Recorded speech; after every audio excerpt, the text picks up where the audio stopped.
Hi, Dr. Bruce L. Thiessen here, also known as Dr. BLT. I'm a psychologist, and I'm a clinical psychologist and a singer-songwriter. And I'm here to talk about the evolution of thought between going back to Francis Shaeffer and the evolution of thought to Frank Shaeffer, moving on to Frank Shaeffer, his son. I was first introduced to Francis Shaeffer indirectly through my religious upbringing in an evangelical home, through the various evangelical churches that I attended growing up, and through my short studies at Canadian Bible College, which was heavily influenced by the views and the apologetics of Francis Shaeffer. I did a video after, first of all, reading the lectures of Francis Shaeffer that my dad sent to me, and basically they were along the lines of, there's a plane going by over here, so let me pause briefly while that plane flies above our heads.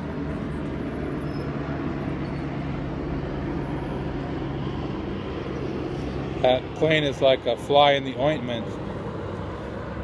And the fly in the ointment of Francis Shaeffer's theory was that he feared that which he embraced, namely secular culture, or so-called secular culture.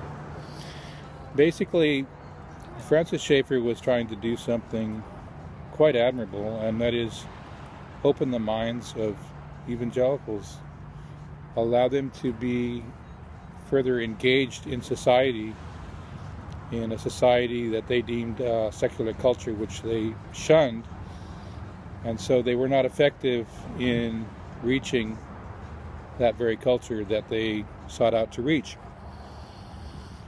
So Francis Shaeffer had a lot of knowledge about so-called secular culture, and partly this was due to the influence of his wife Edith, who had a great love for the arts.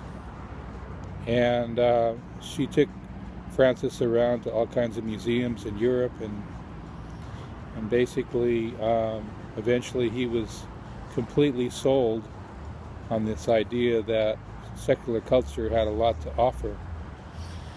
But he also was coming at it from the standpoint of evangelizing secular culture, that is, learning secular culture as a way of conquering it. So that tended to fuel kind of a self-righteous approach to secular culture, and sort of an us versus them mentality. And all of this, of course, is fueled by Francis Shaeffer's belief in hell, which is contradictory with the idea of grace, in which a free gift is bestowed upon humankind, and it is free of any kind of strings attached or anything that we have to do to earn it or deserve it. So Frank was born into this world, and Frank didn't have a very happy childhood. He's not shy about his criticism of his upbringing and his criticism of his father, although he also talks about the benefits that he received from growing up with Francis and Edith.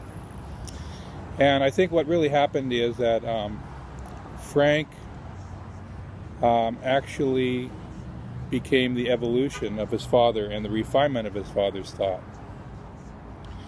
And Frank realized that even as he was pimping out his dad for money, which he's now openly apologetic for, he realized what he was doing, and his dad did. They were basically hooking up with evangelical leaders such as Jerry Falwell and James Dobson, and a lot of individuals that really didn't have the greatest motives for their involvement with Francis Shaeffer. They were basically using him for political influence, and Francis and Frank were taking full advantage of the political empowerment. It was a reciprocity in a way between the two. or between Francis and Frank and all of those evangelical American fundamentalists that they hooked up with and toured around with and appeared on television specials with. But Frank has repented of that, and his father was compromised by that, very much so, and his ideology was cheapened by that association.